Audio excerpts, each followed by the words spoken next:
Good morning to everybody and welcome to the online debate, Leaving Business as Usual Aside, Sustainability at the Center of COVID-19 Economic Recovery. This is the second event of the Diplocat Digital Talk series that will analyze the world after COVID-19. We are excited to organize this talk with the Advisory Council for the Sustainable Development of Catalonia. This debate comes just after the one organized last week with the Catalan Center for Contemporary Studies on Centralization versus Decentralization against COVID-19, which is already available in the website and YouTube channel of Diplocat, in case you missed it. The following debates will also address topics such as the new productive models of some European regions, the role of local bodies in promoting new tourist models, and the future of mass-attended cultural and sporting events.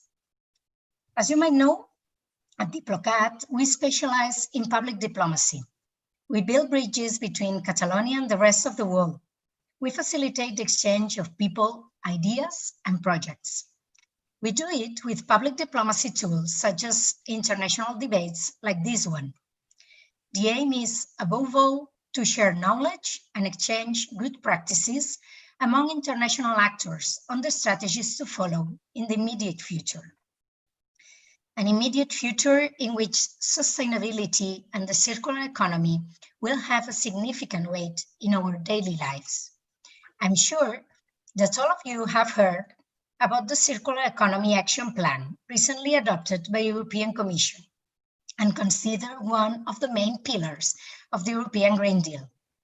The plan gathers initiatives along the entire life cycle of products, targeting, for example, their design, promoting circular economy processes, fostering sustainable consumption, and aiming to ensure that the resources used are kept in the EU economy for as long as possible. However, when the plan was adopted, hardly anybody expected the impact on human lives and economies caused by the COVID-19 crisis, which at the same time opened the door to a major economic and social crisis. Boosting circularity will help the environment, for sure, you'll know that. But will it also be a driver for the post-COVID-19 economic recovery? To discuss about that today, we have with us three relevant speakers who will provide very interesting insights to this new and unexpected context. Having said that, all what is left for me to do is to wish you a very fruitful and rich debate. And now I would like to give the floor to Arnau Caral, Director of the Advisory Council for the Sustainable Development of Catalonia, co-organizer and moderator of the debate. Arnau, the floor is yours. Hello, Laura. Thank you for giving the floor and thank you for giving us sharing with Diplocat this fantastic debate. I suppose it will be fantastic because we have three fantastic speakers, and I assume that both of us feel really privileged to have them on board. It's a challenge. It's the last Monday of June, sunny weather in Catalonia, etc. But we are here for discussing a very crucial topic. You know that we are living through a moment without parallel in recent history. The consequences of the COVID-19 are multiple, and one which we will never be able to put right is the loss of thousands of human lives worldwide. To this, we must add the extremely significant and negative social and economic impacts, which are felt more keenly among the most vulnerable in our society. In the face of such adversity, there is a widespread consensus that the post-coronavirus world will be very different from the one we knew before. Are we sure? We'll see. In economic terms, the pandemic is wreaking havoc worldwide. The forced decline in economic activity resulting from population confinement in many countries around the world has increased unemployment has decreased the purchasing power of middle classes and has increased inequality. These consequences must be reversed. The key to recovering from this situation must lie in applying sustainability criteria to our production and consumption patterns to guarantee a circular, carbon-neutral economy that helps to achieve the Paris Agreement's climate change goals and reverse the accelerated process of biodiversity loss. In short, our way out of this crisis lies in curtailing degradation of nature and fostering an economy that serves humanity while respecting the biophysical limits of the planet. It also lies in better funding for public health and social care systems, especially for older people, and committed investment in research. To achieve this, however, we need to prioritize investment and spending in highly complex economy scenario. And this is why we decided to put this title to the debate, Leaving Business as Usual Aside, putting sustainable development, sustainability at the center of COVID-19 economic recovery. It's not to build, we need to learn about experience, and we need to make sustainable recovery. We cannot solve this problem, recovery from this crisis, without putting the basis for a sustainable recovery. And this is why we invited Eloise Godin, public analyst at the Institute for European Environmental Policy, prestigious IEP think tank. This is also why we invited Diego Guri, Deputy Director General at the Association of Internationalized Industries in Catalonia, AMEC, which is member of Diplocat. And finally, this is why we also invited Lorenz Mila, head of the Secretariat of the Life Cycle at the United Nations Environmental Program, UNEP, based in. So we have now people from Belgium, people living in France, in Paris, and also the equation that you are in Barcelona. But at the end, we have three privileged speakers. And we are going to start with Eloise. The idea is I'm going to start with a first round of questions, starting with Eloise, then moving to Diego, and finally to Lorenz. As you know, you have more or less just 10 minutes, and I will do my best in order to moderate this in distance, this virtual world. So, but I'm not the best moderator that you can find, but I will do my best. So let's start with Eloise. First question. It's a very short, a very long one, and you have only 10 minutes. COVID-19 crisis has had significant social and economic impacts, which are felt more keenly among the most vulnerable in our society. The European Commission has launched a recovery plan that reaffirms Green Deal as the new European Union EU growth strategy. But will the Green Deal provide opportunities for all? How can circular economy not only reduce the environmental impact of our linear model, but also leave no one behind? Eloise, the screen is yours. Thank you very much. Hello, everyone. I'll share my screen now. Up. Yes. Okay. Thank you very much for inviting me today. I'm very glad to be here with you. I'm a policy analyst at the Institute for European Environmental Policy. We're a sustainability think tank based in Brussels and in London. So I will answer your question, with a very EU perspective, because that's what we do research on. And we recently published a report called Green Deal for All, where we look into the question of equity and reducing inequalities in the context of the sustainability transition. So with that material, I can try to answer your first question. There's a lot of potential in the European Green Deal to put equity and solidarity in link with the green transition. And one of the key for the recovery now is to focus on double benefits measures with multiplier effects. What I mean by that is adopting policies that at the same time reduce inequalities, but also decarbonize the economy. And that's the case, for instance, with making public transport free and green, but also trying to do renovation way for social housing. So we need to now look at measures that have those double benefit effects. Another important thing, as part of the recovery, the Just Transition Fund was increased massively. But right now, this mechanism only focuses on coal mining and traditional heavy industries.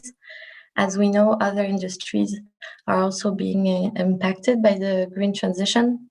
For instance, airline industry, automobile industry, agricultural industry. And we also need to look at those industries and ensure that the workers working in those sectors have pathway for the futures.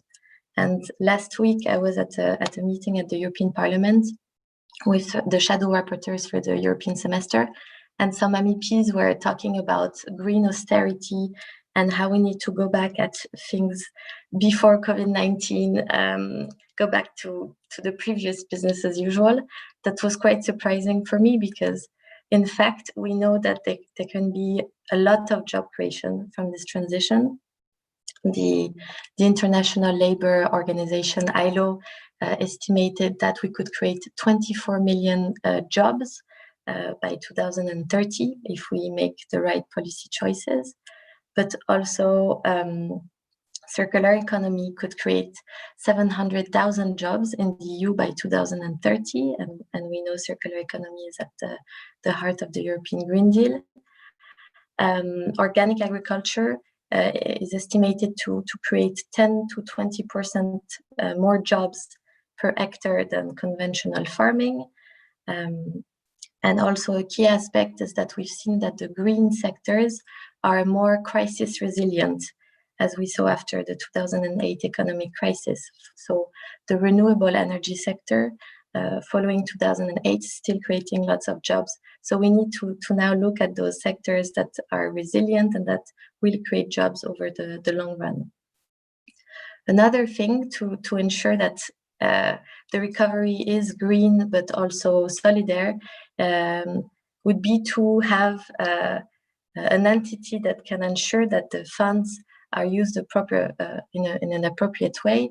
And that's why at IEP we were pushing for a recovery scrutiny board, which would be green and just, so extending the mandate of the Court of Auditor and having experts looking at the recovery fund. Another path is the European semester, which is the EU framework for the coordination of economic policies in the EU. And this semester, which has always been very macroeconomic focused, could be aligned to the Sustainable Development Goals and the European Green Deal. It's already being in transition because Ursula von der Leyen promised to align the process to the SDGs, but we will need the semester to have a more systemic approach and not only focus on the economic and financial sphere, because, for instance, if we had health indicators as part of the European semester, we could have addressed better the COVID-19 crisis. And at IEP, we worked on introducing dimensions of sustainable economy within the semester. So that would be a good way also. Then we also worked on the creation of pollution dividends that could be distributed to the people who are the most affected by the crisis and by the transition. And for that, I'll come back on that in more detail further in that webinar. And the final point on that, it's essential to involve local authorities in that transition and to create a strong link between the EU and local authorities, because we've seen that local authorities are better capable of dealing with different crises, but that also they're the one usually left alone dealing with disappearing industries. And there was a Visegrad alliance of mayors created a couple of months ago, with notably the mayor of Budapest asking for some funds directly from the European Green Deal, and they're trying to shortcut the national governments that are less ambitious on those questions. And we need to trust local authorities who are usually better in implementing green transition pathways. Now, on the second point on circular economy, how to leave no one behind with the circular economy. So we know that shifting from a linear economy to a circular economy is one of the main foundation for a sustainable European Union, but also it's a mean to curtail the negative impacts of the EU consumption across the world. EU's circular shift both means risks and opportunities for third countries. As we know, as of now, the export of raw material is central in the economy of several trade partners countries of the EU. So we have to ensure that we help those third countries benefit and work with them towards the global shift. Because those countries are likely to have a decline in export, and that could be difficult for their economic development. At the same time, if we reduce the export of raw materials, it could create opportunities for their domestic markets. So as of now, there's only 2 trade agreements that explicitly mention circular economy.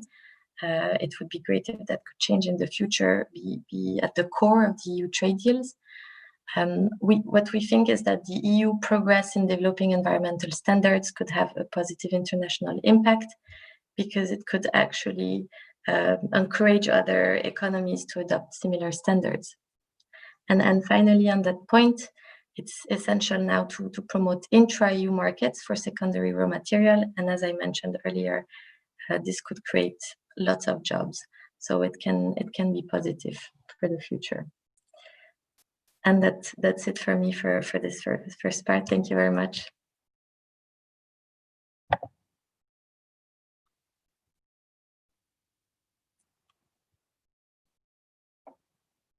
Wait, I don't think we can hear you, Art.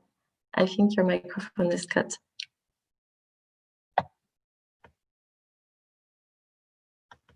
Hello. Yes. Can you hear me? I mean, I have some kind of practice. I mean, I've been moderator in different debates, but you never know when the microphone is on or off. Sorry for this. But the point is, I just wanted to thank Eloise for this first answer. I think, Eloise, that you make some interesting points that we are going to also recuperate in the debate. And I know that we have some people attending, some different of people attending the session. You, people attending the conference, can make some questions to the 3 speakers through YouTube, but also through Twitter. There are some hashtags, and the first one is Diplocat Talks, if I remember right, and the other is the Green Deal. So we are invited to make questions that we are going to share with the 3 speakers. Okay, so again, let's thank you, Eloise. Now we are going to Diego, who, as I said before, is the Deputy Director General of the Association of International Industries in Catalonia, AMEC.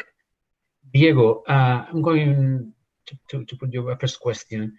What is AMEC currently doing to adapt and prepare to face the European Commission Circular Economy Action Plan? Which are the principal short and medium-term challenges that companies in your association notice in this plan? Diego, the floor is yours. Hello, thank you. Good morning to everybody. Thanks to DIPROCAT and CATS to inviting me for this session. I'm going to try to explain you our modest contribution to the circular economy. We are just, I think that we are going to learn more than bring you some news in this seminar, but I'll try to explain you what we are doing. First of all, let me introduce you where is AMEC. AMEC is a community of more than 300 industrial companies that are very internationalized. They are exporting all over the world. And since from AMEC, we have been 50 years helping them to go to foreign markets.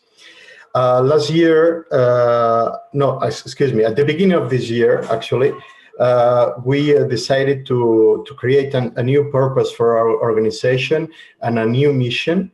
After a strategic reflection, we saw that we needed to introduce different areas to support our companies besides the internationalization. Mm-hmm. So our purpose as an organization is to contribute from industry to make the change a fairer, positive, cross-cutting, and safe for people and for the planet.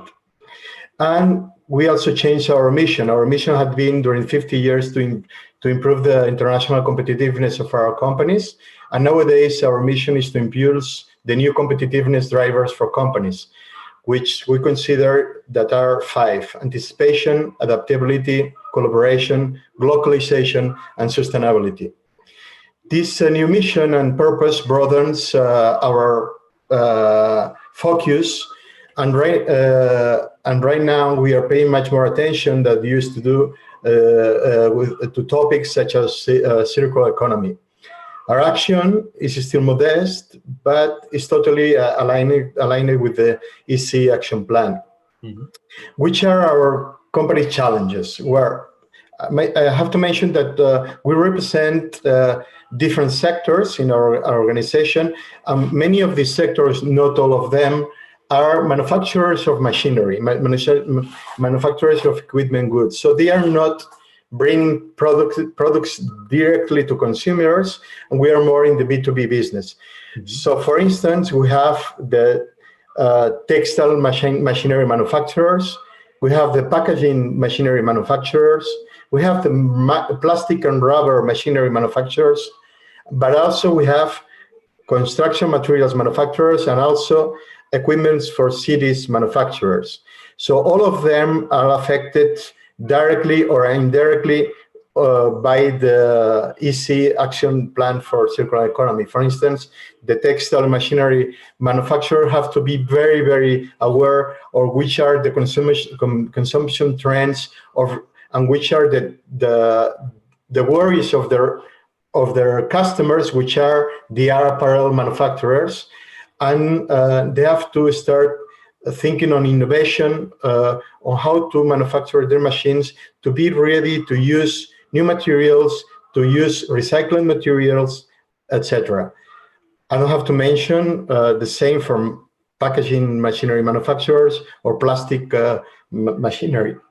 So in terms of for instance, in the area of cities equipment, one of the biggest trend is the change of mobility patterns. So our members are working a lot in all the infrastructures which is needed to convert the mobility in a service instead of the traditional pattern of mobility that is having a car, owning a car, and using this car by your own. So there is a lot of technology, there is a lot of infrastructure needed for the sharing cars, connecting cars with the infrastructures, etc. So our companies are in these technologies. So what we do from the association to promote circular economic among our members. First of all, we try to promote innovation through sectoral and cross-sectoral networking and collaboration among our members. We have the opportunity to cross different sectors and with this crisis, we have seen many companies that are shifting their sector of application. So, for instance, manufacturers of machinery for the food sector are shifting their markets to go to for instance, the sanitary sector or the health sector. And to cross sectors is a driver for innovation, even for circular economy. So we are working a lot on this.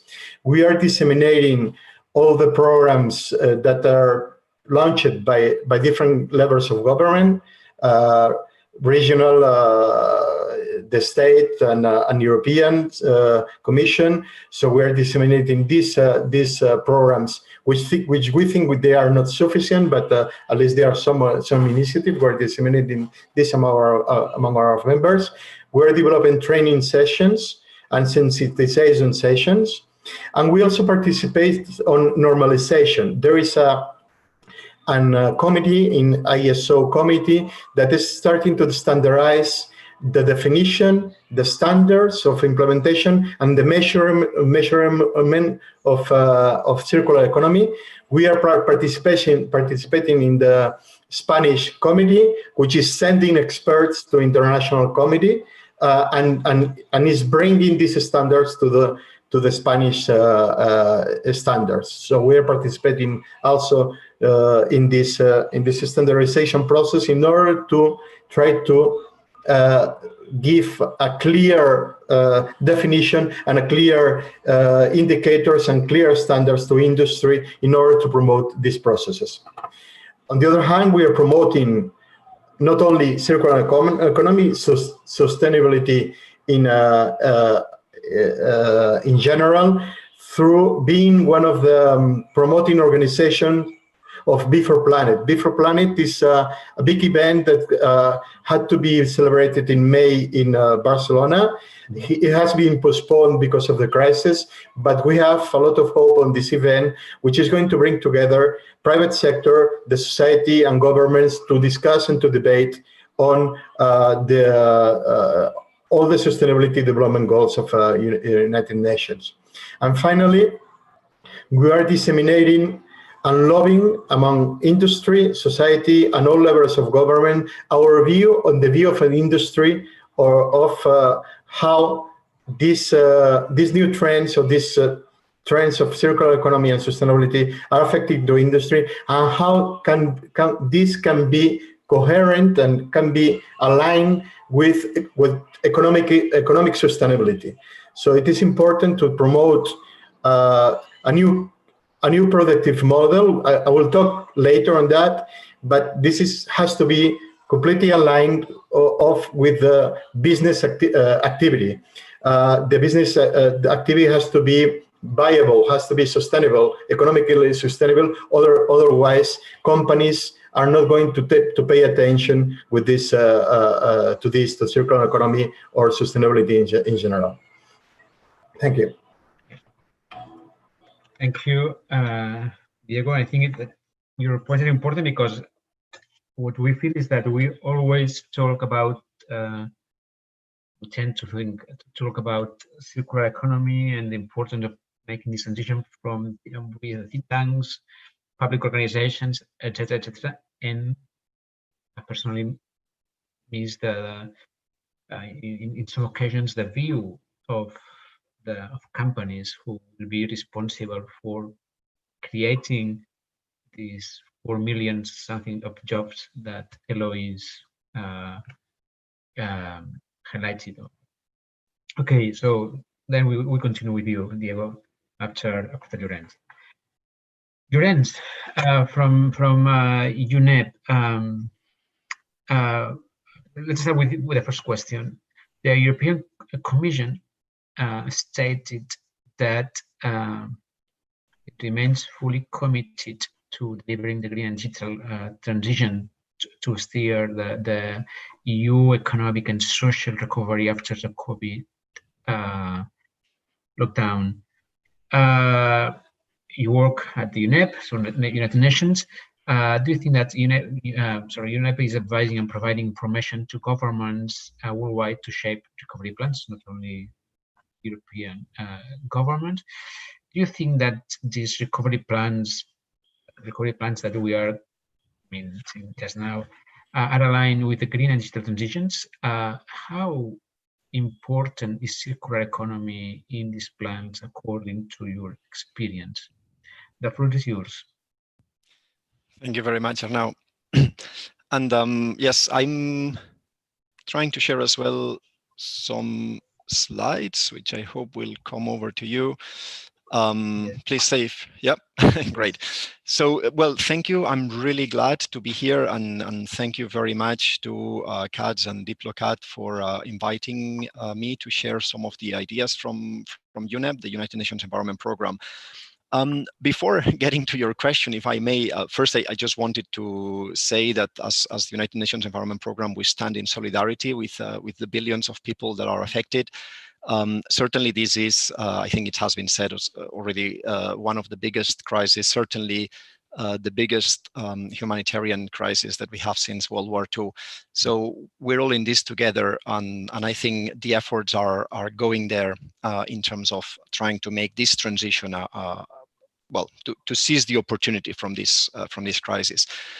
And still, the key point I wanted, or one key point I wanted to make just as a context, is a reminder that the crisis sends us, that this pandemic sends us, that the continuous degradation of nature and ecosystems, the pressures that we're putting through climate change, through degradation, through deforestation for agriculture, the overexploitation of wild species, of protected species as well, this pressure is also what's causing this crisis, this pandemic.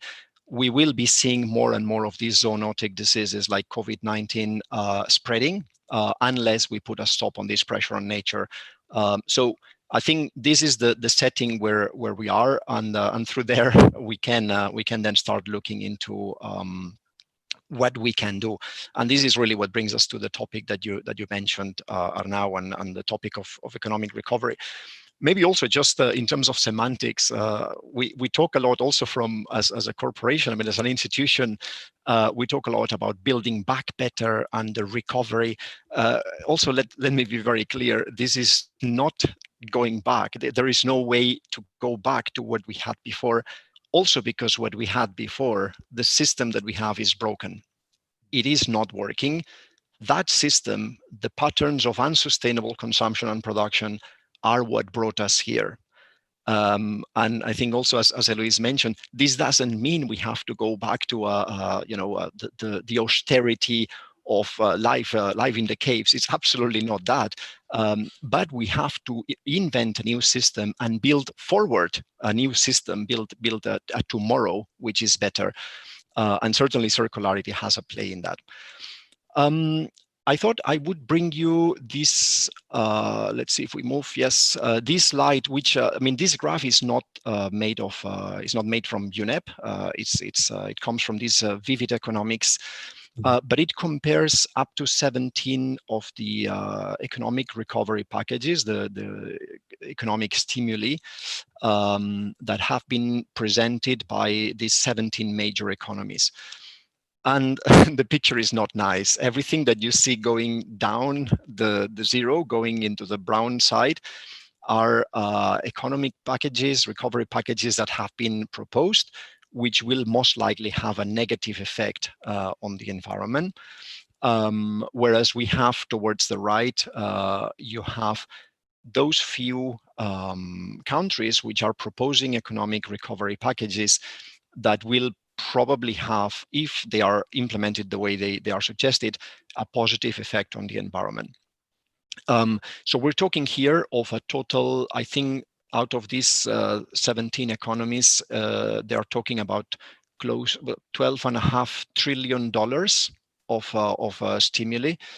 Out of which actually these analysts only consider that 3.5 trillion are relevant from an environmental point of view. This means that 3.5 trillion are going into sectors which could have a potentially positive or negative influence on the environment. What they are assessing in terms of their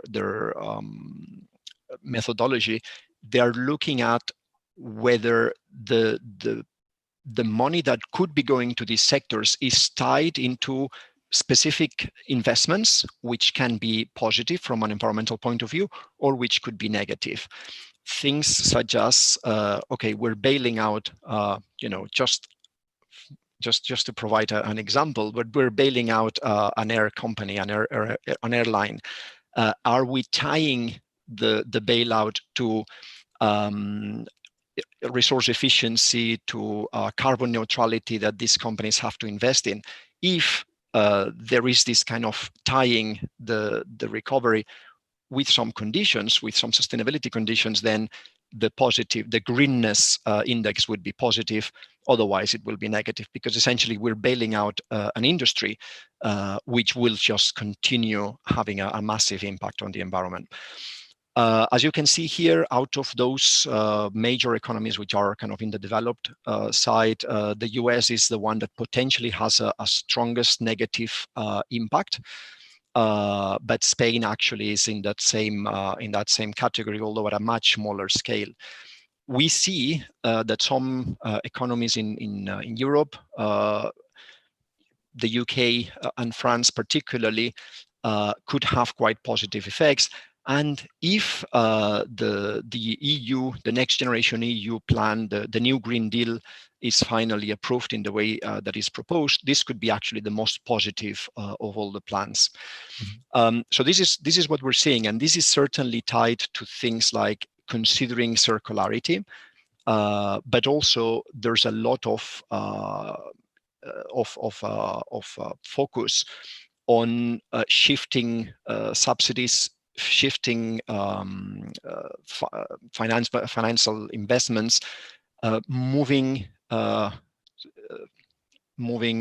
stimulus from, for instance, fossil fuels and the fossil fuel subsidies that we've been seeing for many, many years, shifting this to sectors which will have a much more positive effect on the environment, but also on jobs. So this is just for just to have some kind of background, and you have the reference there, so you can go and look more at the details of what they've done. From what UNEP, the United Nations Environment Programme, what is it that we're doing? Again, here you have a couple of references on the response of UNEP to the crisis, and this has several targets, several blocks of action. The key one, I mean, certainly there is one block which is about, well, dealing with the emergency, the problems in terms of waste, for instance, the huge amount of waste, particularly medical waste, that has increased through the crisis. That's kind of the emergency response. But then there's other blocks which are looking much more into how do we protect nature better. And most importantly, there is one block which is about greening the recovery. And greening, I always kind of put it in inverted commas because, well, it's not just about green, it's actually making it sustainable.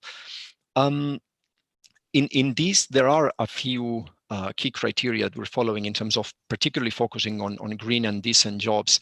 Also, Eloise mentioned a bit about the importance of this being fair. Investing particularly in infrastructure, and Diego as well here, he highlighted a lot in terms of a very key sector which we're seeing a lot of positive investment in, which is the mobility sector, and shifting the mobility sector from an individual car driven sector into a much more shared space. I mean, sharing not just the space for mobility, but also sharing the cars, sharing the bikes, sharing whatever it is, which leads to a much more efficient use of the resources. And we see, I mean, that's kind of part of the circular economy. It's using the resources, keeping their value much, much higher within the economy. There's then a lot of effort and a lot of focus on building circularity, and particularly to advance sustainable consumption and production. And Arnaud, you mentioned the center's place for sustainable consumption and production within the pathway, the Sustainable Development Goals roadmap. And then I mentioned as well the responsible finance, shifting supporting fiscal reforms, shifting subsidies from the brown sectors, if you want, particularly from fossil fuels, towards nature-based solutions, renewable energies, etc. We can maybe later go into a bit more specific details. One of the key actions that we're doing with sister UN system agencies like the United Nations Development Programme or the UNFCCC, we're also working with countries now to review their nationally determined contributions for Paris and bringing in elements of resource efficiency, elements of circularity, which we see are absolutely essential in order to achieve the Paris Agreement and the planetary targets in terms of climate change.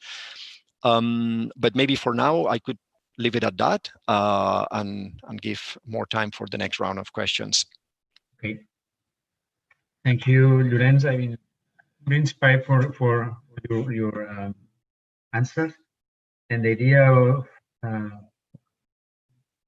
the model, the former model is broken, and we need to change to make a shift, a complete shift that includes security, that includes protection of nature, etc., which it's a challenge. And it's quite curious to see how recovery plans, as that you show. I mean, you showed this slide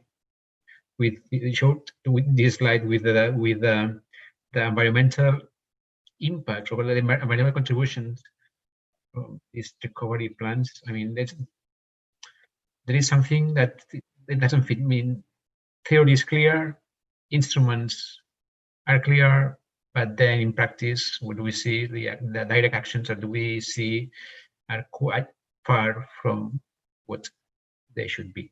So, well, let's see, let's continue, and then we are going to discuss about these topics. So, Eloise, we go for a second. Sorry, Eloise, Diego, and Lorenz, do you have any comment on the answers or these brief speeches from the others? I mean, you have the option to have an interactive, a very quick interactive period or reaction. No, not. We go to Eloise. Okay, Eloise, on the IEP think tank, its report, Green Deal for All, warns that given the need for governments and companies to respond to the economic and social challenges linked to the current crisis, there is a great risk that green investments will be negatively affected. And the report said, instead, a steep increase in both public and private investments is necessary to deliver the Green Deal's vision, with some calling for a Green Marshall Plan, which are, and this, I mean, I know that you have a lot of proposals, but which are the main IEEP proposals to finance such a plan, and how these proposals can contribute to sustainability? The floor is yours. Thank you very much. I'll share my screen again. Yes. On to the next slides. No. Okay. All right. Thank you very much for this question, and I think it will be also a good way to follow up on what Lorenz was talking about. As part of the recovery plan, the European Commission also published an estimation of the green transition investment gap, and it was estimated to 950 billion euros, which is 3 times more than under the Juncker Commission. But actually, this investment gap probably is bigger than the 950 billion if we look at the entire European Green Deal. And there's not that many answers from the Commission on how we're gonna finance all of those projects. So at IEP, we did some a bit of calculation, and we looked at the possibility to distribute pollution dividends to those that are the most impacted by the crisis. So if we take out all the revenues from the fossil fuel subsidies, if we eliminate the fossil fuel subsidies, it would represent 39 billion at the EU level annually. If we increase the carbon tax revenues, so the carbon ceiling price, we could gain 49 billion. And then there's an essential point, which is environmental tax. Right now, environmental tax only represents 6.1% of total tax revenues in the EU, compared to 49.7% for labor tax.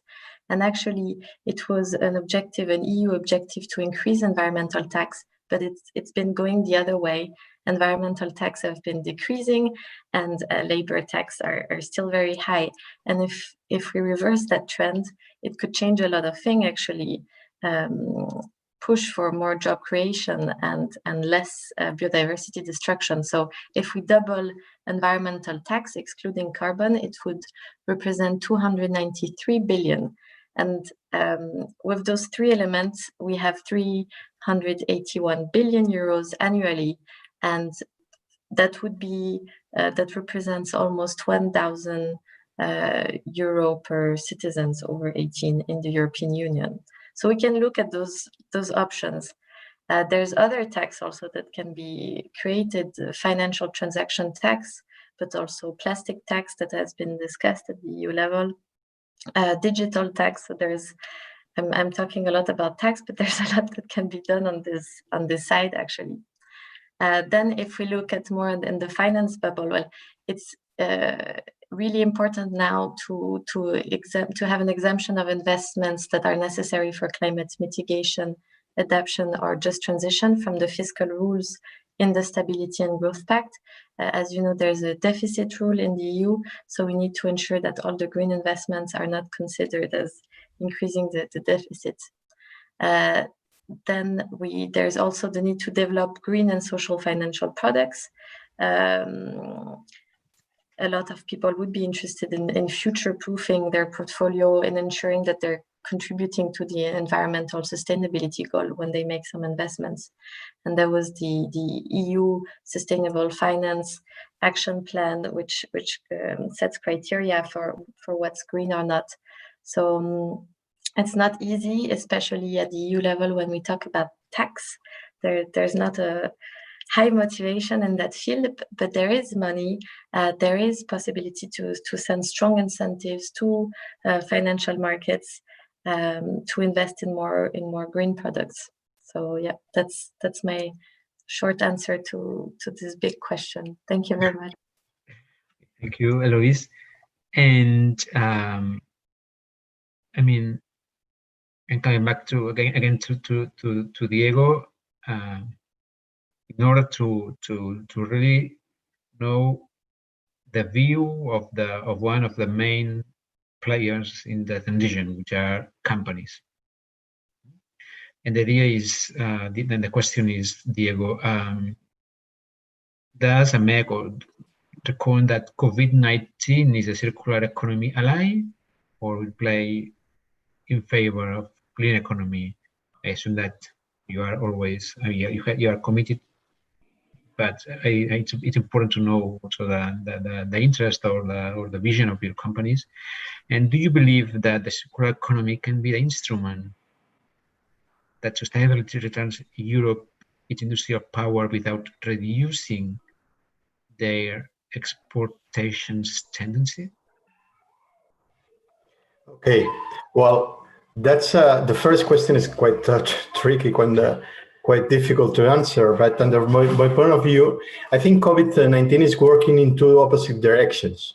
First of all, I think it's accelerating some trends that had started before the crisis.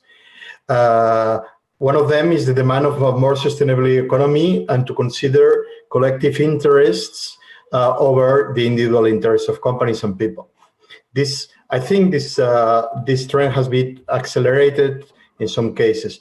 On the other side, I think that, for instance, the perception of some materials like plastics has changed a lot. Before the crisis, plastic was like a product of the devil. But nowadays, all of us, we want to have plastic gloves. We want to have plastic packaging in our food in order to be protected. We want to have plastic screens in our places to work to be protected against the virus, etc. So I think this is an opportunity. I will develop this later on changing the focus on the speech on plastics. Change the focus, instead of demonizing a material, which is at the end neutral, we have to put the focus on the use, the waste management, and the recycling. But, well, I think what is our perception about if this is an opportunity for Europe or not? First of all, we have to have clear what model of country we want, or what model of continent, in case of Europe, we want. I think that Europe, more or less, the EU Green Deal, the digital action, etc., has more or less a plan, has a strategy. So, of what kind of continent we want. I'm not that sure that at the national or regional level we have that clear this. And I think I am very worried when I saw the first slide of your ends about the recovery plans. I think that Europe has to have its own model, which has to be different probably than the model that the US is promoting and the model of Asia, led by China, is promoting. So we have to have our own model of competitiveness, our own model of progress, which has to be different. And this means to change also our competitiveness patterns. We cannot be competitive with Asia competing with costs, labor costs. We cannot compete with the US putting down our social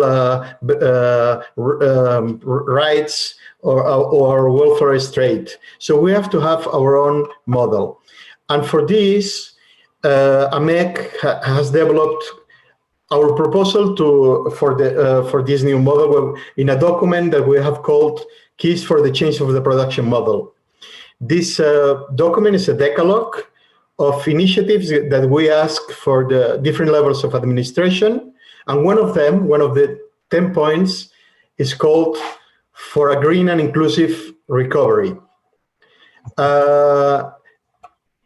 We are conscious that it is not just going back to the pre-pandemic situation, but taking advantage of the moment to make the pending duties that allow us to progress as economy and as a society. I'm afraid that looking at your end slide, that we are not learning the lesson.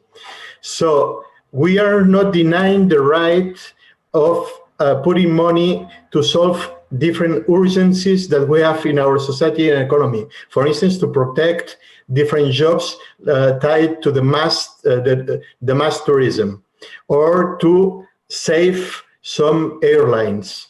But we also think that we have to do both things in parallel. We have to change our productive model, and we have to put money, we have to put efforts on this. And this is what we are not seeing. We from AMEC, as a business organization, we think that we have to substitute the focus on growth and individual interest for sustainability and collective benefit. We have to think that SDGs, the Sustainable Development Goals, have to be the business drivers to the new competitiveness. We have to think that we have to have a new approach on plastics, as I was mentioning, focusing on the real problem, which is the use, the waste management, and the recycling, not to demonize a material which has its own characteristics, which at this moment there is no technological solution to substitute this material in different uses, as the crisis and as the pandemic has demonstrated. And we, as to the different level of governments, plan to improve this use of plastics based on positive measures. We believe in legislation. We think that taxation is a policy which can be useful, but at the end, this is going to what it's going to do if we don't change the consumption patterns. The only effect that taxation is going to take is is to increase the prices of plastics. So we have to do positive measures like sensitizations, education of the society, investment on waste management and recycling, and promotion of R&D and innovation among the companies. I agree completely with Eloise about taking into account the investments needed on fiscal measures to incentive and to promote investment on this change of model. We think that we have to have a plan to improve sustainable packaging through the support of R&D and innovation, and making some events like ISPAC that we have in Barcelona every 3 years as a real point of putting together all the actors to discuss sustainable packaging. We think that we have to provide sufficient resources to the different circular economy action plans at the European level, at the national level, at the regional levels, etc., to make circular economy as a truly lever of transformation. So there is a lot of speeches, but not sufficient resources are allocated to that. And finally, we have to promote companies to focus on a purpose, considering the interests of the different stakeholders, including environment and society, but taking into account that the business at the end have to make business. And let me insist on that. If we only put measures that are increasing costs and not providing any benefit to business, we are not providing incentives to the companies to invest in this new model. So let's think a bit about providing incentives, and we have to work on the customers. We have to work on the sensitization of people. We have to help companies to transform their models and to invest in R&D in order to substitute the materials, and also to reuse the materials. There's a lot of initiatives from the private sector that are transforming completely different sectors, but they feel quite alone in this adventure. So let's help also private sector. It's good to have these debates, but we as the administration to take a look on the industry, which has demonstrated that in this crisis that is very, very important, and to make an intelligent investment in this so-called new Marshall Plan. So it's not only a question of putting a lot of money in economy. The question is, where do you put this money? Mm-hmm. And at the end, private sector is going to adapt and is going to transfer the activity if the incentives are there. Thank you. Thank you, Diego. Eloise and Llorenç, I think that you could listen from the view of the business association, and I think that you saw the real demand, or and I think it would be interesting to somehow react to the vision of companies from the institutional and think tank point of view, because there are many points that are interesting in the practical world. Llorenç, I'm going to question you, to put you a final question, which is UNEP and the life cycle initiative that you're leading, collaborate with governments and public and private policymakers to enable the global use of credible life cycle knowledge. How can science help to frame the best policies to increase circularity? Which tools are currently available for policymakers and stakeholders? I think it's a wide question, but if you could inspire us, we would really appreciate it. Thank you very much, Arnau. Thanks again. And yes, no, I think that the debate is going very nicely. There's so many topics touched, and certainly, I think if we advance, it will have to be on the basis of solid science and scientific-based facts. I think there's been a crisis, and we're seeing a crisis in the credibility or in many decisions being made out of simply not really based on scientific facts. we need this solid approach, and also circular economy needs it. I mean, circular economy is an approach. There are many strategies in circular economy. We need to assess which ones are actually better from an environmental point of view, but also from a socio-economic point of view. And it's not always obvious. So certainly from UNEP, since 2002, we've been promoting the life cycle initiative to promote this concept of life cycle approach, life cycle thinking, essentially to consider the whole life cycle of products or of consumption and production systems. When we're talking mobility, it's not just about a car that is running in the street. It's that we actually have to manufacture the car. We have to manufacture the petrol. If the car is petrol-based, or if the car is electric, we still have to produce the electricity. Therefore, we have to go back into the mining. And then at the end of life, the car also needs to be dismantled and then parts reused, reassembled, whatever. Considering that when we invest in a specific sector, when we invest in a product, it's not just that product that we're touching, but we're actually having an influence across the life cycle. Taking this into account is extremely important, because sometimes the biggest impacts are not happening there and then when we use the product, but elsewhere, upstream or downstream in the life cycle. And that's extremely important when making decisions, and particularly when investing in recovery plans as we are today. So let me share another couple of slides. Hopefully you're seeing them now.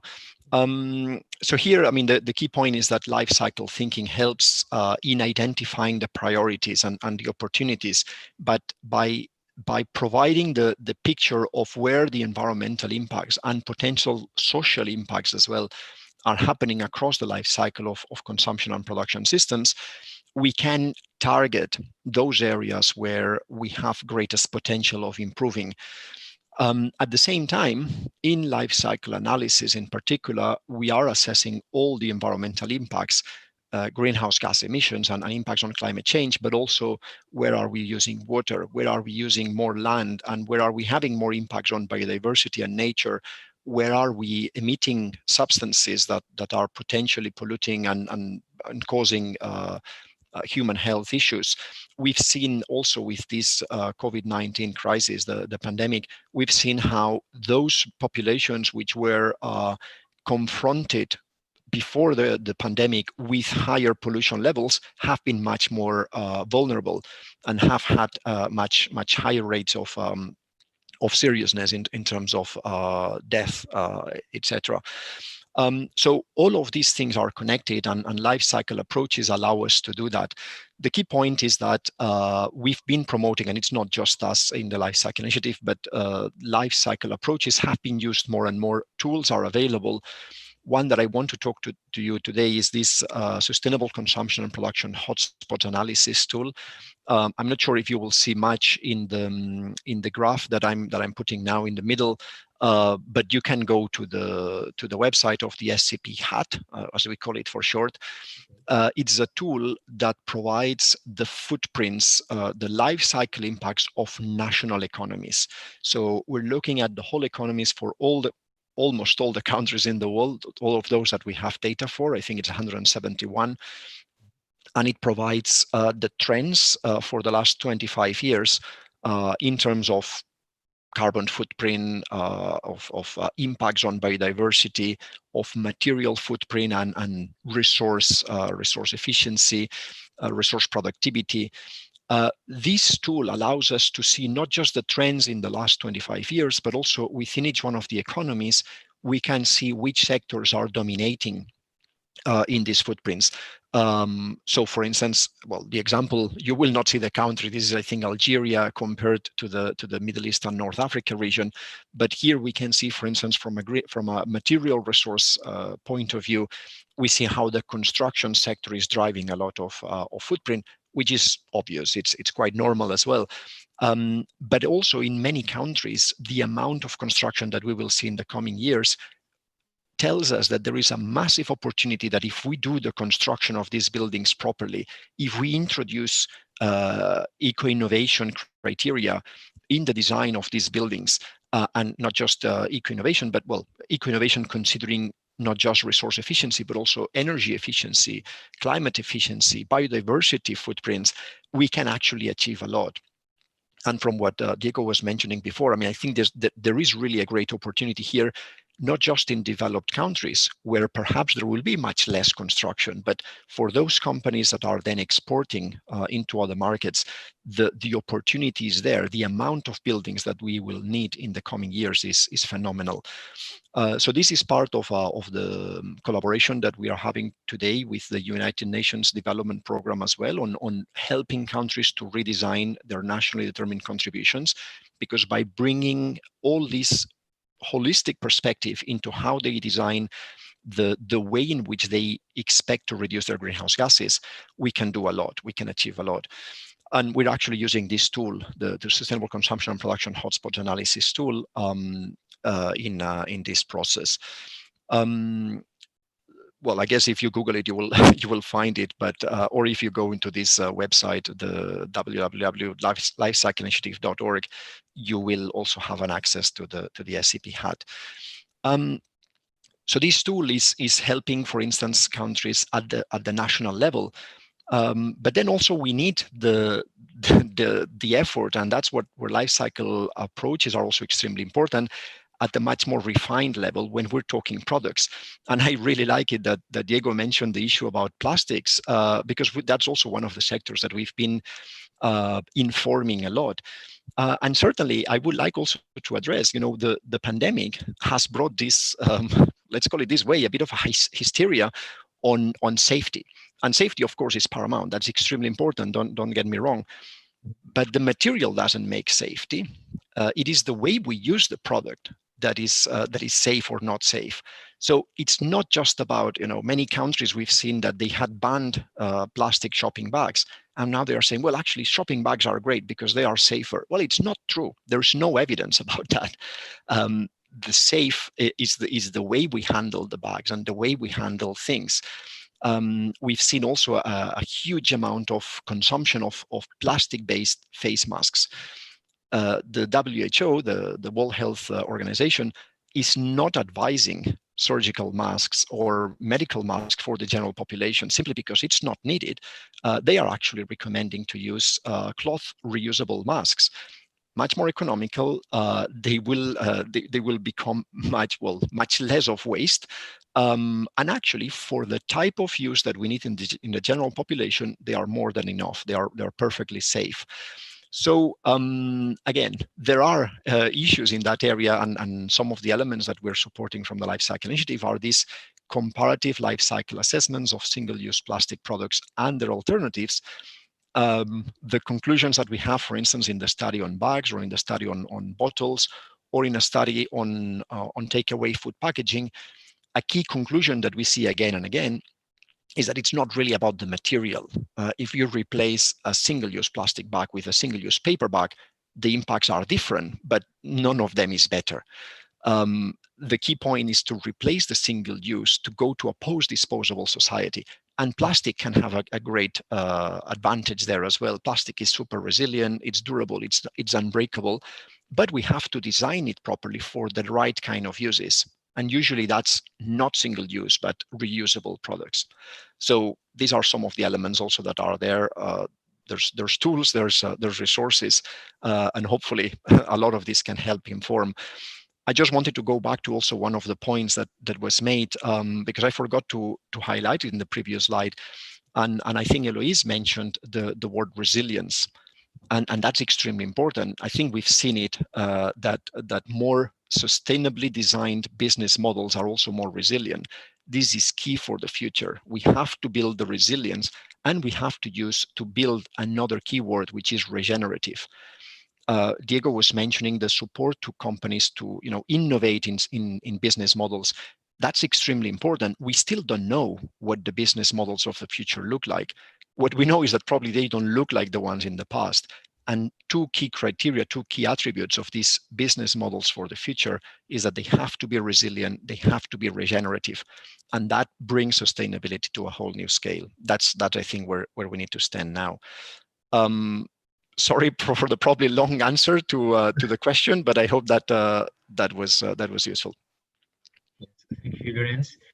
it was useful. I don't know if, first of all, I will give you the opportunity to react to the different interventions. I don't know if Eloise or Diego want to react on what Duran said, or Eloise, if you want to react to what Diego said. If not, I'm going to make some question. It's not a question, it's a reflection. I mean, Duran has just said that we do not know how business models for the future will look like.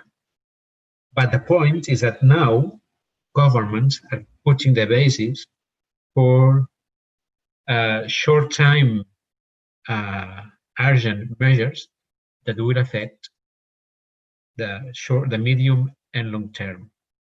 So my views here, and I'm not, you are the experts, but my fear here is, in Duran's show as the first slide, that we are taking decisions in a short time without knowing how the future will look like. But the decisions we take now will determine this resilient the stable development of our planet in the future. So there is here, you know, a kind of a paradox, or trade-off between the short term and the medium and long term options. I'm quite concerned about this. I mean, we need to be sure that we put incentives to business, incentives to innovation and to eco-innovation, and recognizing what Diego said, that business needs to make business. How do we combine this? I mean, the urgent need of companies to make, let's say, profit and to create employment. And at the same time, we need to tackle not only the COVID, but climate emergency, biodiversity, the biodiversity crisis, etc. So I'm lost. How do, from your experience, how we could mix, or that these two needs, that the short-term option need for employment and economic recovery, that the urgent need from companies, but also for people, and at the same time putting the basis for a sustainable recovery. The tools we have now, do you think that the tools we have now can have a positive impact, or we need something more? What do we need to accelerate the shift? I don't know if it was a question or it was only a reflection, depending on. I would like to jump in if that's okay. Sure. Sorry to take again, but just also to be clear, I mean, I said we don't know what the business models of the future look like, and we certainly, I mean, I think nobody can see into the future, but we have some good ideas of what they need to look like. Okay. So I think at the same time, we also have a good roadmap. We have the 2030 Sustainable Development Agenda with the Sustainable Development Goals. We have the Paris Agreement. There's actually a lot of areas out there in terms of what we need and what do we need to, what kind of scaling change we need in order to get where we need to go. So the tools that we have today, I think they are also useful in terms of helping us shape. We still need that kind of key ingredient of human ingenuity in terms of being able to imagine new futures, new types of models. But we are seeing some of these models. In words of John Elkington, I don't know if you've read about him, but he's recently published this book called Green Swans, where he's requesting that, you know, the kind of exponential negative shifts that we've seen, that some call the black swans, things like, you know, sometimes we don't know exactly where they are coming from, but that they are kind of spiraling down into self-perpetuating problems. Climate change is certainly one of these issues, even though we know where it comes from. But there's also the green swans, and we have to start nurturing these, new business models, new ideas that perhaps are struggling to survive because the world is still designed with the old ideas. We need to identify these ones or nurture them to help them scale up. So without exactly knowing what they look like and what they are precisely, we know that artificial intelligence can be a friend or can be an enemy, but it can certainly have potential to shift big things. Renewable energies, nobody really expected that we would be talking of the way they are today, even 10 years ago, 20 years ago. I mean, not even mentioning it. And they have managed to change the way we do business and the way we go about life. So identifying these opportunities and then nurturing them, and that requires action certainly by all stakeholders, industry probably first and foremost, but then also governments in paving the way and setting the right policies, putting the right incentives, as Diego was mentioning. That's absolutely important. And we already have a lot of information to do that. We just need the will. And of course, now it's a good opportunity because we're putting lots of trillions on the table. Let's make sure that they go to where they have to go in the conditions they have to go. Thank you, Brian. I agree completely. I was mentioned before, we have to imagine what kind of country, region, continent we want to be, let's say, in 10 years.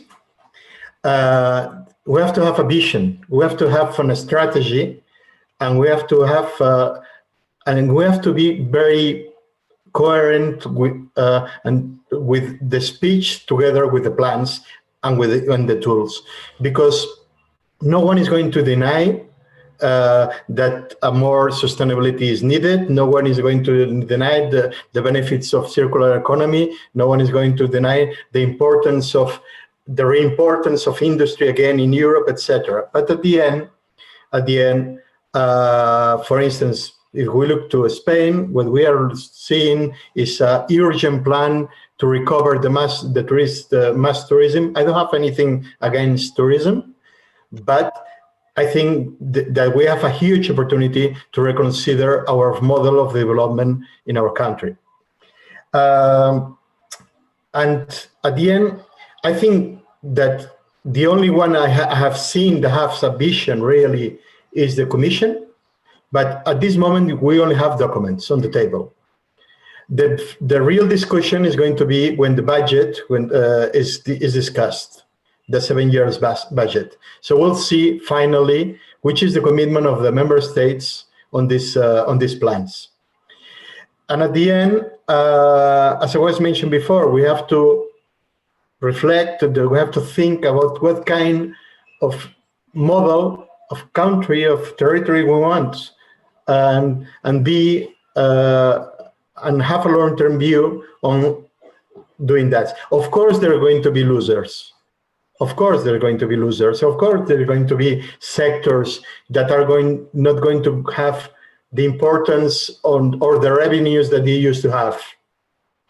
But think of our system. We have tools also to protect these sectors and to reconvert these sectors, which probably in other places of the world they don't have. So, but we have to be very smart. We have an opportunity. I think probably it's our last opportunity. I think COVID has provided us an opportunity to change and to transform our economy and the way how we interact as a society and with the planet. So I think there is a huge responsibility for policymakers and also for businessmen, and also for all of us as a society. We have to be very conscious that probably is our last opportunity. Otherwise, we have to think where we are going to be, what we have to be, and which system we want to align. If we consider a binary system of what the Chinese proposing to us and what the States is proposing to us. Do we have a model as Europeans? So this is a vision that we have to reflect and we have to think about that. and late is never. So we have to be very agile and to start the smart investments from right now. Otherwise, we won't have time. Thank you, Diego. So it's the point is how the COVID crisis is an accelerator of this transition, how the COVID crisis could accelerate this necessary transition towards a more sustainable economy. I mean, perhaps it could be the only positive impact of this situation. No, it depends of which is our reaction. I know, but the point is, you have to pass.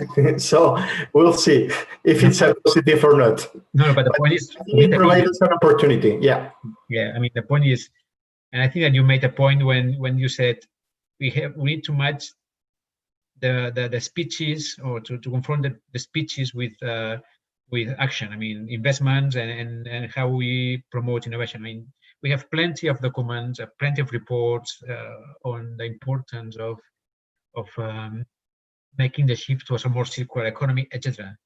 But we need action, and we have analyzed during the last week we have analyzed different reactions at the international level. How different countries have introduced circular economy and in the recovery plans, and what we see for instance in some countries in regions and government in state. I mean, Finland, we have the example also of Wales, Scotland, etc., where they go for a circular economy, and this is a point. Circular economy is not another. In the south, perhaps we see circular economy as a sector or a pillar, a different pillar of the economy. We have different economies. So the circular economy, the innovative economy, and at the same time, this means that we have not understood the meaning of circularity, which means is a single economy which is circular. And it seems here that many countries have the normal economy, until now have had the normal economy and the green economy or the circular economy as a separate one. And perhaps the point is how we have this vision of circularity as a main axis of the economy. It's the only economy. It's not a. But I would like to give the floor to Eloise if she wants to react, because I mean, the idea of vision, the European Green Deal that comes from the European Commission, but Diego mentioned that now it's a time for member states to say, I mean, they are going to, I mean, the European Green Deal needs to be developed through different initiatives that will require, in some cases, the approval of the member states. So what's your opinion here? I mean, do you think that the approval of the launch of the European Green Deal, as I understand, was very well perceived by the IEP, but now is there any risk from member states? Are they going to jump to? Well, the European Green Deal was, I mean, extraordinary. It was the first time that the Commission came up with something so ambitious for the environment, and we're all very happy. I think all the NGO think tanks world was very happy with the deal, and it was the time for environment to shine. But then, yeah, COVID-19 happened, and we were really afraid that the European Green Deal would stop being the priority. I think, yeah, I think we have a lot of solutions, and we kind of know how we could get where we want to get, but indeed the political will makes it very difficult. Within the Commission already, there's still some silos, and there's Timmermans, the Vice President, who's quite ambitious with where he wants to go, but then we have the other parts of the Commission, agriculture, trade, that are still slowing down on some points, and there's an internal battle within the Commission, making it difficult sometimes. But obviously the main difficulties are the member states themselves, and that's why I was talking earlier today about making the links directly to the local levels, because a lot of mayors, a lot of regional authorities are very keen to implement the European Green Deal, to enter in this transition.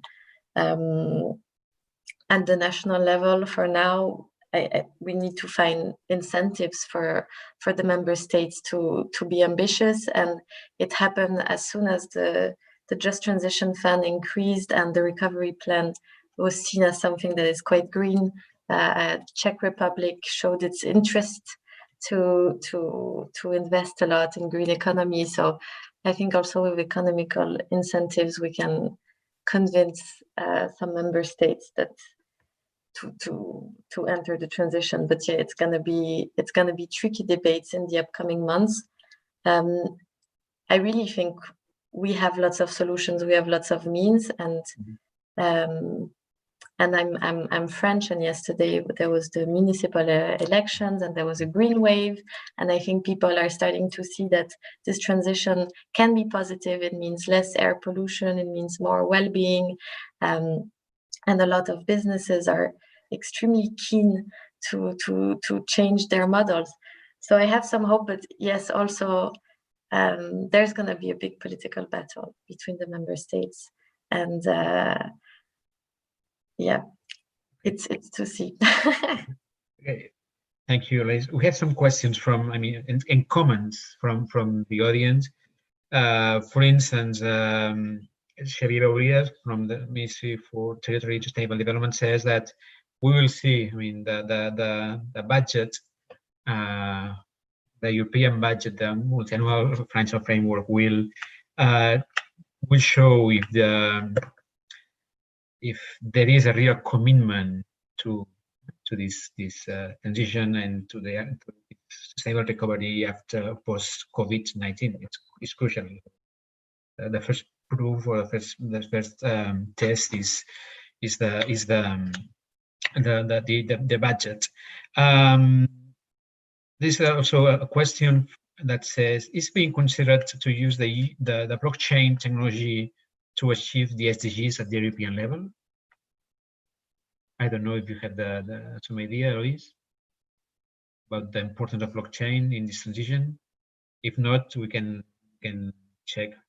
We have also, for instance, another one that says, okay, in this, I'm going to reformulate the question, but it says, okay, in this context, some people ask for a complete reformulation of the concept of growth in order to be more sustainable. To be more sustainable, how companies, how governments can jump in this idea or not? I mean, we can, and now I'm going to add some questions here to reformulate the question. As I said, how the idea of the growth can be understood or accepted just now, because the growth is one of the just now, but was there, is there,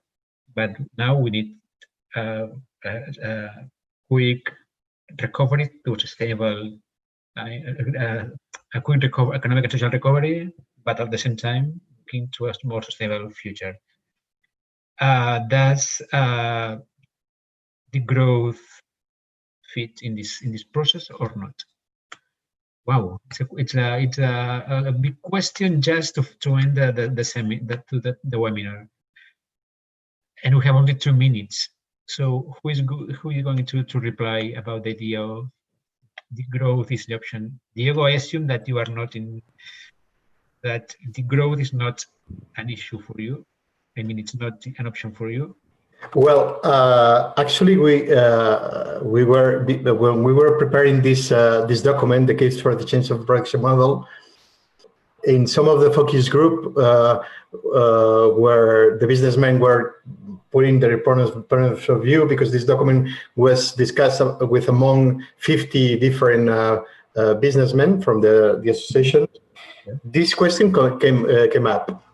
Okay. We were not talking about the growth, but what we were talking is, well, changing let's say, the focus of the standards of growth that normally companies have got in the last 20 years, let's say. So the shareholders have been asking to the executives growths of 2 digits every year. So they were making plans to grow and grow in 2 digits every year. So they realized that probably this is not going to have a future. So of course, from the business sector, they are not talking about the growth, but they are talking about probably a slower growth, because other things have to be taken into account, have to be considered, not only growth. So there is more and more companies, and a lot of SMEs, it's not a question of big companies, that are shifting to a model of what we call what it's called the stakeholders model. So not only taking into account the shareholders, the owners' interests, but also the interests of the rest of the stakeholders of the company. So probably that will bring us to a slower growth model, where probably we are actually, because in Europe. So in Europe, we are used to have very tiny growths from many years ago. So this is something that is going to be probably the future. I don't know which is the solution for a company in a degrowth model, if it exists. So I will be very happy to know it. But at the end, there is a reflection among the businessmen that probably this model of huge growths every year is not sustainable. Okay. But I don't have the solution. Okay. You know that one of the more, the time is not, it's a very scarce and not renewable resource, and we're out of time. So sorry, I'm sorry. So the point is, Llorenç, I don't know if Llorenç or Luis have a reaction on the issue of the growth. Llorenç, for instance? I would like, if possible, yes. Yes, thank you for that. I think certainly degrowth, spelled in that way, I think it's a difficult to swallow concept. I'm quite interested in that, even though I'm no economist expert. I think, in addition to what Diego was saying, and I think it's also important to remember this thing that business needs to make business. The issue, which I think we'll see a significant shift, I hope we'll see a significant shift in the coming years, is also about how we measure success and how we measure this growth. Infinite growth in a finite planet is not possible. That's what science tells us. And I think that's also something that we're slowly coming to realize. Therefore, we need to see what can grow.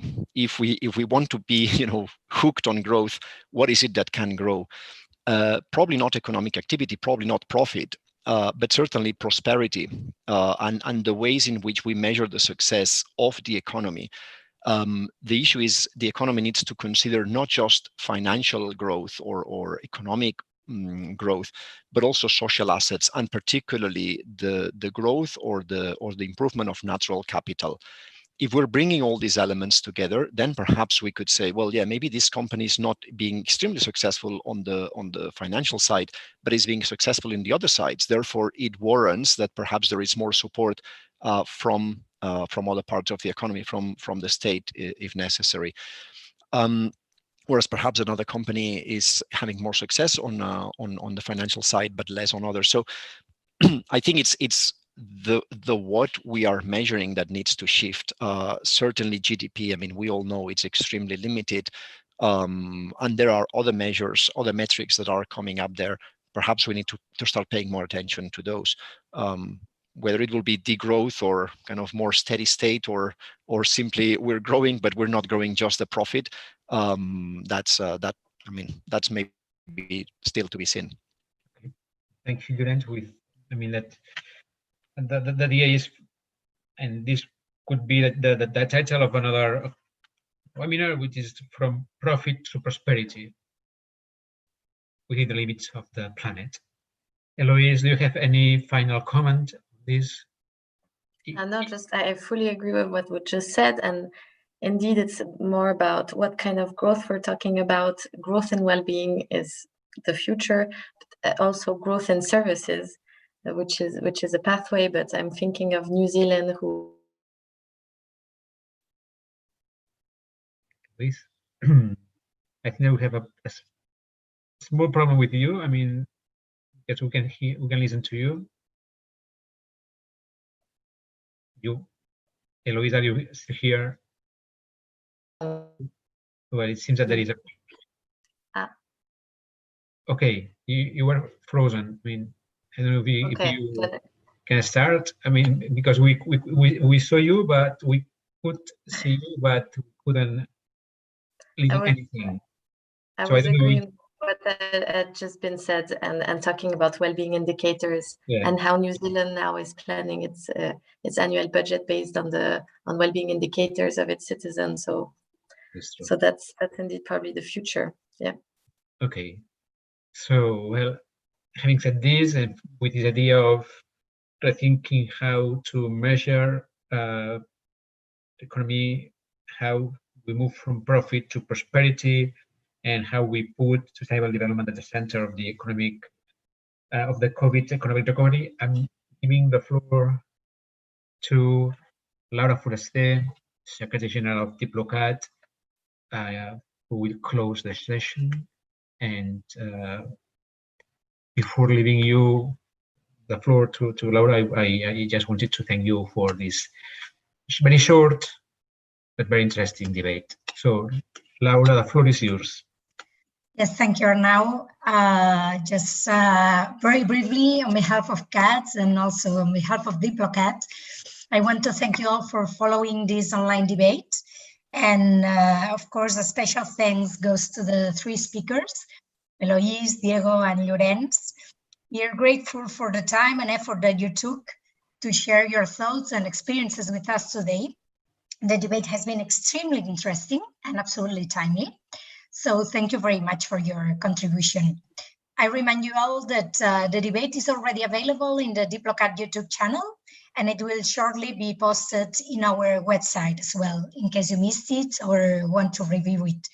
We hope you can join us again in the following debates. Thank you very much.